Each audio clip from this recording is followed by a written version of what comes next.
my daughter also has her pink ones in the car, so I went with the green ones to match the Love the scenery. bedazzling.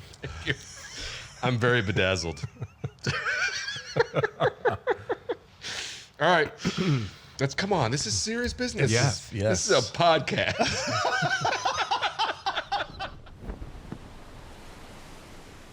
Welcome to the How the Waves Were Won podcast. I am Michael Furno alongside my co-host JB. How are you, sir? I'm so stoked to actually be here in the Harvey Cedars garage. I know this is epic. We are here on the weekend of the Lighthouse Film Festival, of where we're having the world premiere of our film, How the Waves Were Won, in the garage of the squad that we filmed it about. That makes sense. It would be weird if we were in somebody else's garage. Somebody just coming down. What are you doing in my garage? I don't know. A podcast, apparently. We just set up a podcast, but we're super stoked. It's been a tremendous adventure to have the opportunity to tell a story like this. It was something that sort of came out of a whim, out of a thing that you and I loved when we were younger. I mean, just a few decades ago. Yeah. That I have the gear from still, and because there were people in that job that actually, as a young guy, taught me things about leadership that I didn't get until almost editing this movie. Honestly, I was like, oh, that's why he was so chilled out, and he was like, why are you not showing up in a way that I think you could? And I was like, you're a jerk. And then it took me a while to be like, no, he was actually trying to really coach me in a really gentle way, and it just hadn't something I was used to. Right. It was leadership. It was a leadership style. Yeah. And that brings us to our very special guest here, the Chief, the one of the stars of the movie and the leader of the Harvey Cedars Beach Patrol, Chief Randy Townsend. Welcome to the podcast, sir. Oh, thank you guys so much. Super stoked to hang out with you again. Excuse me. It's been a fun couple nights with you guys hanging out and chilling, as well as awesome time in Pittsburgh, and not to be eclipsed by, all the filming of the film and stuff like that, and the great experiences that we've shared together over the past couple of years. But thanks for letting us use your garage. I feel like it's my home. I pretty much live here 5 months out of the year. No, thank you. We were talking about it before we started rolling, is the fact that you trusted us to tell a story, which is a huge thing. I mean, even though I was a Harvey Cedars guard, it doesn't matter. This is a very serious job, that you have people's lives in your hands, and you as a leader have a squad to lead and a job to do, but you still trusted us to tell the movie. So it's us who should be thanking you, because that has led us on a fun little journey that has resulted in a whole lot of things, including a first pitch in Pittsburgh.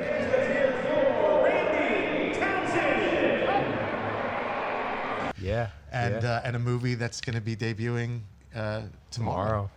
That's awesome. It's absolutely amazing. Did you know Mike before he called up and was like, hey, man, I want to do this thing? No, I didn't know Mike. I knew of, John Furno's brother, Michael, prior to, but didn't really have a good beat on, who he was, what he was about, and how he occurs for others. Yeah. And, after this journey, it's just been so much fun. That's my brother, by the way, who was a lifeguard at Harvey Cedars as well, who was, I think, Randy started his last year or something like that. His last couple seasons here in Harvey Cedars. I had the privilege to sit with him and Pete Kelly, of all people. That was long before you had emerged into Chief Randy Townsend. That was professional surfer with a spotted head haircut. I had leopard hairdo, like Cole Houchemond on the World Championship Tour currently has the same hairdo, and it's just so funny to see somebody else rocking that at such a young age, who obviously, accomplished way more than I was ever able to accomplish in the professional surfing arena, to, have the same haircut. I'm sure he has a lot of the same ambitions as I did at a young age at that point in his time and in his life. This story is very much about the recent run, the very successful run. So are you from Long Beach Island? Yeah, born and raised here on Long Beach Island, resident of Surf City, New Jersey. Lived there all my life, with the exception of 2 years where I actually resided here in Harvey Cedars on Cedars Avenue, 1 Cedars Avenue. Really awesome bayfront that I had the opportunity to live in for a couple of years. A lot of fun times, especially with the patrol, and a lot of community members here in Harvey Cedars as well. So when did you join the circuit for the tour? I started out lifeguarding here in Harvey Cedars in 1997. Okay. Yeah. And then were you surfing at that time or no? Yeah, I was surfing. I've been surfing since I was very, very young. Picked up bodyboarding at a very young age. Probably didn't start surfing until a little bit later when I was like 12 or 13 years old. And it's just been an absolutely amazing ride ever since then. It essentially saved my life, surfing. How? How? It saved me from the pitfalls of a seasonal shore community in a resort area. You know, my friends were doing a lot different things throughout their adolescence, and fortunately enough, I had the outlet of surfing and the passion for not only the ocean but the water in general, which really just guided me through my adolescence and early adulthood. Now, when I was at Cedars, it was a completely different culture, right? It was a little bit of that old school people thought of lifeguards as like, oh, we're just going to sit on the chair and and that's it, and go out and party and stuff along those lines. But not your lead, not even close. You have accomplished such an impressive run of tournaments and competition, but also in assembling people to be able to do their jobs as best as they can. And that's not easy to do, not just once, but for routine. We're almost going on a decade now just from a competition standpoint, but from a culture standpoint, even longer than that. How do you build a culture like that? I just wanted to surround myself at inception of me, having a supervisory role prior to, being a lieutenant for a couple of years and having a better understanding of, the intimate inner workings of the patrol itself, the management aspects of it, and the lack thereof knowledge of, small town politics and how slow things move throughout, all government agencies as it pertains to, business itself. But I wanted to surround myself immediately with, A players, individuals who, occur for themselves on an elevated level, and that, transcends to, the lower ranks and stuff like that. So I immediately, surrounded myself with a great management staff, back in 2009, with Billy Webster, another individual who's no longer with us, Otto Weiler, were my two lieutenants at the time. And we've since expanded our group from, such a small management staff to what we are today, with 3 lieutenants, beach captain, myself as chief. We have a training officer, LIT director, and assistant director to the LIT, amongst many other positions that we have here on the beaches, such as bench lifeguard, so forth and such. Oh my God, like that's a whole system that you have working. Yeah. It was a lot of trial and error, especially at the beginning. Things as they were, as you knew so well from, the previous, administration that was in charge of the beach patrol, not only the beach captain at that time, had a different way of actually, effectively managing our group. Much different than how we operate today, that's for sure. Yeah. Well, and in the documentary, you talk about leading from the front and being the type of leader that likes to lead from the front, because you were a competitive surfer, a professional competitive surfer, and you don't just sit back on the truck and make the lineup. Yep. You're in the maximum amount of competitions that you can participate in, and you're routinely competing. So, do you think that helps the people who work for you look at you and be like, well, if he's going to do that, then I need to also bring my best every day? Yeah, totally. From an early age, the mentors that I had who were guiding me in surfing were individuals who, essentially led from the front, and they weren't individuals who, barked orders at you or told you it had to be done this way without actually doing it themselves that way. So I really wanted to bring that aspect of what I had learned there and what I had been practicing at that moment in my life to, what we have here today that continues to grow since, 2009. Just to help everyone understand, because what it sounded like to me for a minute there, I was like, he's put together an entire corporate office. He's got a management staff in place. He's got some people that I didn't hear CFO, but that's okay. We'll worry about finances later. Yeah. How big is your management leadership staff? How big is the staff overall for Harvey Cedars? Yeah. What's your turnover then too as well? Because we know this is a seasonal thing. It's one of the things that we talked about. And it's obviously in the movie because it's something we understood about it, which is like this is a high stakes job with people who don't do this full time. Yep. That's a real. From a logistics point of view, from an outside point of view, people be like, that doesn't seem like a great idea, guys. But that's where we're at because that's how it operates. So how big is your staff overall? And how do you approach that idea of like churn? Yeah. So our staff every year is like typically 60 to 80 individuals, depending on the year and the needs, of our beach patrol and the services that we provide on an annual basis. The turnover, roughly 10 to 20%. Anywhere from 5 to 15 guards, we get a turnover every year. Most of the individuals on our patrol are locals here in town and or the surrounding municipalities. I attribute like the great success of recruitment to our LIT program, our lifeguard and training program. That beautiful shirt that you're wearing there today. Of the many you've given me, it's one of my favorites. Yeah, for sure. One of mine too as well. But we really lean on our LIT department, to bring that next generation forth, as employees here and first responders to the beach patrol. It was started by the, chief of police here, Robert Burnford. We both started the same year. And Former here. Yeah, lifeguard. Yeah, former lifeguard.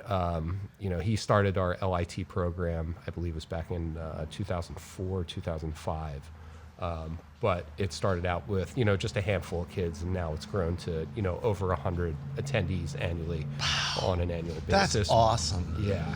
Because what kid wouldn't want to get a taste of that and be like, you know what I mean? Yeah. Like you'd be there and just be like, wow, all right, I'm in, Yeah. Totally. Yeah. That's such an important point is that, with all the youth athletics and we were talking about and the sort of thing that you're almost competing with. Yep. But that's the whole thing about this is why all these years later we're sitting here and talking about lifeguarding despite all of it, it's like you once you do it, it You're gets in addicted your for blood life. and you're like, I love this. This is my favorite job. I've had some of the greatest jobs I could imagine. Totally. And I'm not carrying that gear around since the last millennia. Maybe like I think about it all the time. Even today, the fact that we're here on LBI to do this premiere here because we can go to the beach, because we can hang out with you guys, has been. I couldn't have written it up. I mean, it feels like we wrote it up. Like the script is sort of trite, and to be honest, we're like it's a little on the nose, guys. You guys could have done better. Something should have happened. Some sort of drama. Like I no, had to go to the beach today. Boy, it was work.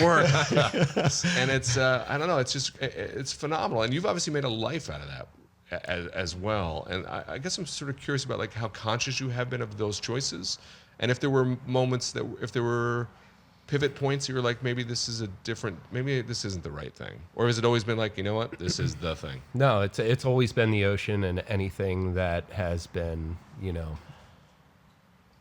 involved me with the ocean, whether it may be, 501c3s that I'm a part of now on the competitive surfing side, or, the New Jersey Surfing Hall of Fame, or, individuals with special needs. It's always been the obvious choice for me is like anything that has to do with the ocean that brings me happiness in my life. Also, success is very close to that as well. Yeah. But what's interesting is that surfing is an individual sport. Yep. And you really have created a tremendous team. So what is the difference in the approach and the mentality is like, I'm going to go in there and I'm going to attack the waves solo. And this is how my mindset's going to be, to being the leader that's got to sort of, again, still leading from the front, but yet now you have a bunch of people that you have to sort of get in line and buy into that culture. Surfing may be, an individual sport, but, growing up and coming up through the ranks, I was associated with a lot of different teams and, management styles, so to speak, that surrounded each and every one of those teams. And the individuals that spoke to me the most and, brought the most fun to the table and, had that esprit de corps, the camaraderie, of us traveling wherever it may have been, Central America, the Caribbean, so forth and such. I really wanted to bring that, fashion-esque style and that, team spirit that we had when we were, traveling, whether it may have been going to a surf contest or a photo shoot and, some exotic remote location.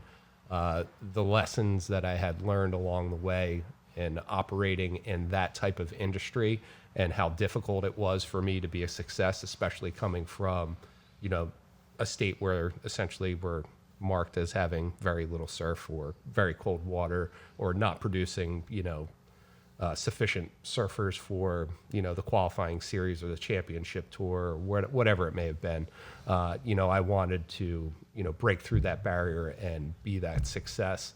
And, when I did it and, I achieved the goals that I wanted to achieve through surfing, and the opportunity came upon to, take over the Beach Patrol here, I wanted to bring that same type of flavor, to the table for everybody else here because I had so much fun in that aspect of my life. And I saw the results that my team managers, got, whether it may have been from the clothing company, the sunglass company, or, the surfboard company, with the team managers that I'd been traveling with. I had picked up a lot of knowledge and information that was easily transferred to, what we do here as lifesavers and first responders. Wanted to make it cool, a lot more fun than, just the typical, red shorts with the white lettering that say lifeguarding. There's a lot more to it than that. And obviously you guys have been privy to that with all the experience that you've, had along the way with, filming the documentary, as awesome as it is too. Yeah. Yeah. That's the thing that we didn't understand fully or expect is to come down and uncover that sort of culture that really was like, this is exactly how it should be. Like, this is when people speak about lifeguards and people speak about what this profession is you and your staff just exemplified that in such a way that as storytellers, it made it easy. In fact, it was just like, now all they need to do is win, but no spoilers. Don't spoil it. No spoilers. So last question, we're going to play a game. You've obviously had a very cool life. Like, you travel, we see, you're in Indonesia surfing, you're everywhere surfing.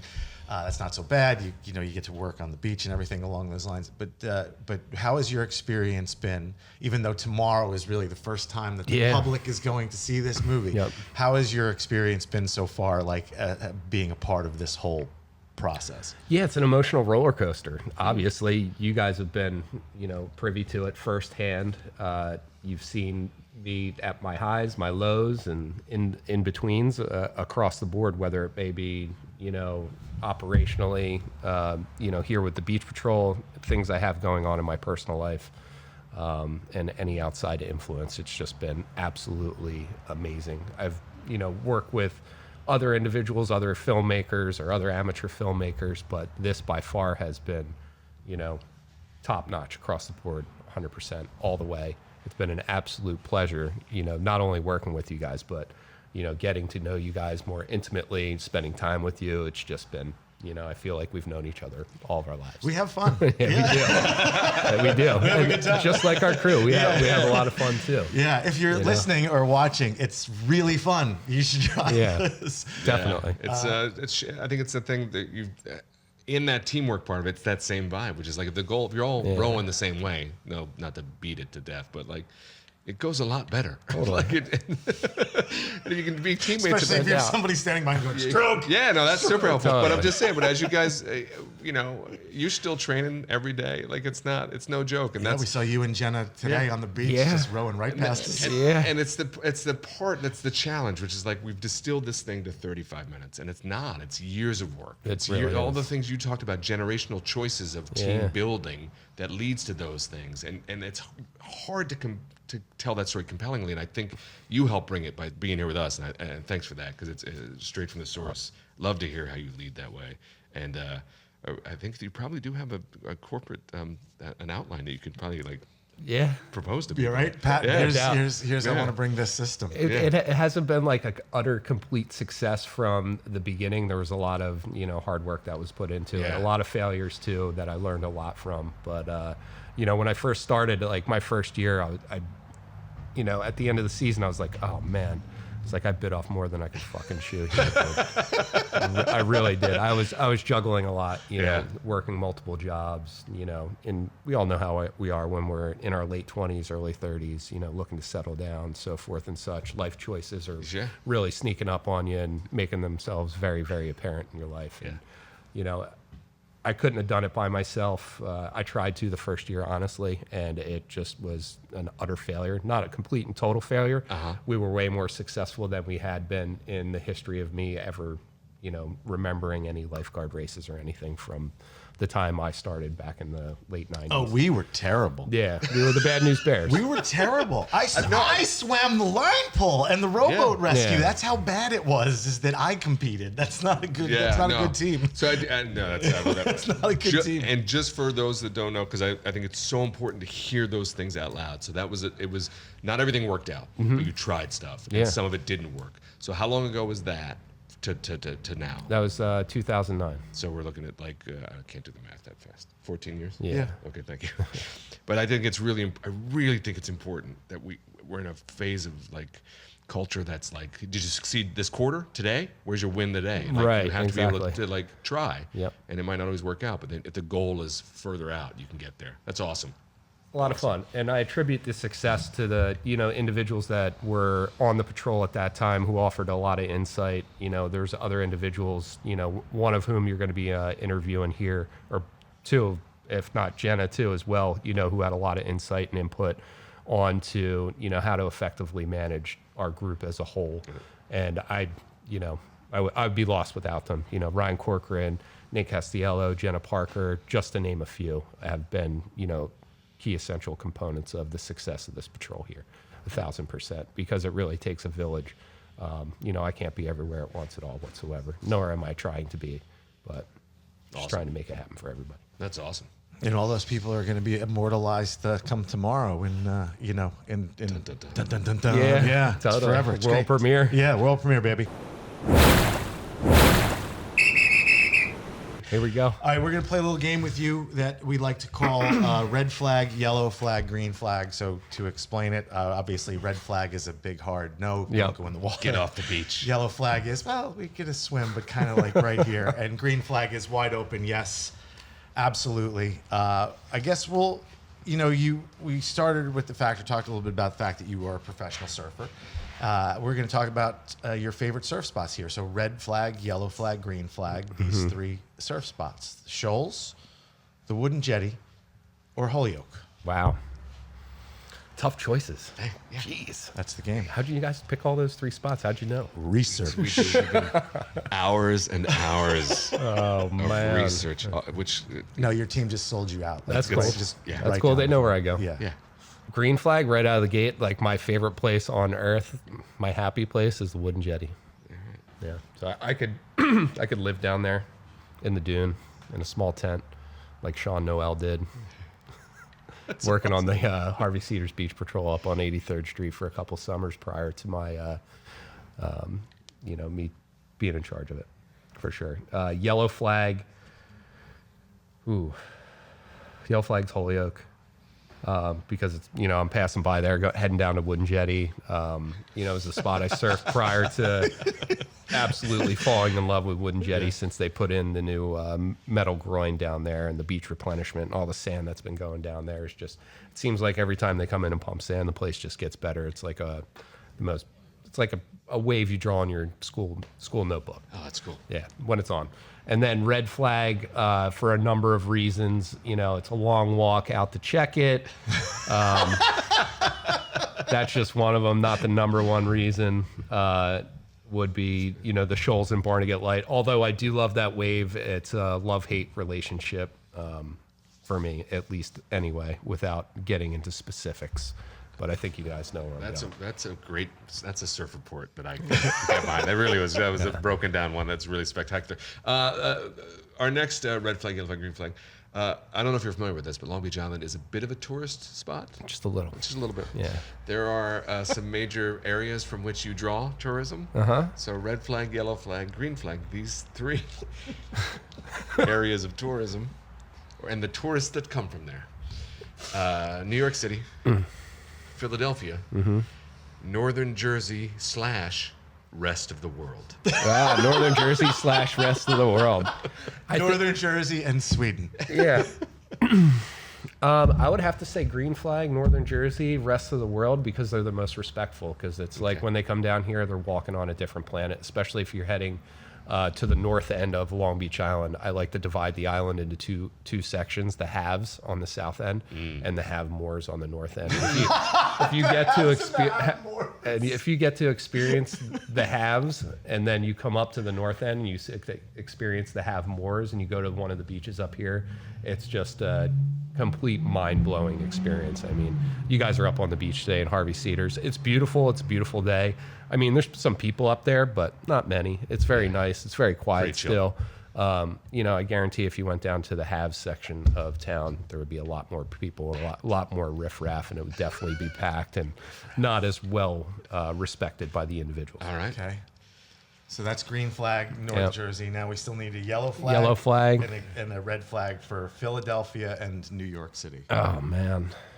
I love New York City, although I haven't spent much time in it, and I love Philadelphia too, even though for me, driving in the city, and I'm sure, some of my colleagues will attest to this, like I get agita when I go to the city. You guys were actually there to experience that. I actually stated that when we were driving in Pittsburgh. That was wild. I don't know.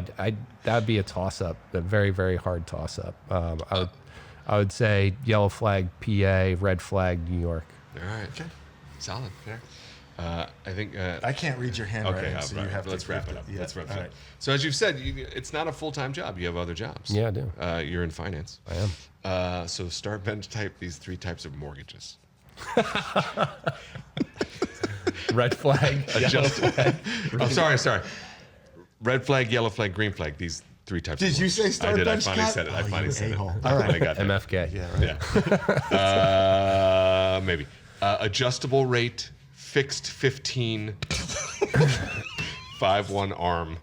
Adjustable rate, 5-1 arm. Adjustable rate and 5-1 arm are the same thing. Well, I don't. We're just going. So help us out. Give us. All right. How about conventional, Govy and non-QM? Oh my God, I love those so much better. I'm gonna Write those down real quick because I didn't get them. Green flag conventional. Green flag conventional. Yeah, because most likely you're dealing with somebody who has their, things together. Okay. Stuff organized. Yeah, very organized person. What was the second one? Govy A Govy. and non-QM. Okay. What are we yellow flag and red flag? Are those 2? Yellow flag would be the Govy deals. They're, the individuals who are, embracing some conflict, whatever it may be, in their finances. And then non-QM, some of those loan programs are very legit. They're non-qualified mortgages. But the non-QMs are like the DSCR loans, the bank statement loans, stuff like that. I hate to say it, but like the byproducts of the subprime market back in 2008. Yeah, I mean that's what I meant. Completely in the 3 that I wrote legit. down. Yeah, that's exactly what we meant. Yeah, it's completely legit programs, but yellow flag would be the Govy deals, FHA, Chinella, VA and stuff like that, and then the red flag would obviously be the non-QMs because Obviously. for obvious reasons there's obvious a little bit of shadiness going on there. Either they're one thing or another doesn't suffice for a conventional or a government deal. The complex individual that is Chief Randy my Townsend, God. professional surfer, Bringing it home. world traveler. Yeah. I can't give out the number of consecutive victories because I don't want to spoil it. Spoiler. And All around good dude. an all-around expert on finance there. Yeah, That was very impressive. I mean, you can do a lot. Chief- When you travel with Randy, Right? you can do a lot. You can do a lot. Chief, once again, from the bottom of our hearts, thank Yeah. you for the opportunity to tell this story. It's been nothing but an absolute blast from the Yeah. word go. So I can't wait to For see sure. what tomorrow holds. So For sure. Looking Thanks, man. forward to the future with you guys. It's definitely bright. It's been a wild ride. Super stoked to have, initially embraced the conflict I had with all of this, including the things that I had going on in my personal life, to actually make it happen and to see it come to fruition here and to spend this wonderful weekend here with you guys at the Lighthouse International Film Festival and all the other, spectacular events that we have here in the future on our plate. It's just been super awesome, and really expanded my horizons onto a multitude of different levels, and I'm forever grateful for hanging with you guys, obviously, and for opening new doorways and windows and paths for me. Well, Thank you. Thank you. Yeah, stoked is Beyond stoked for sure. Thanks, Randy. Cool. Thanks, Randy.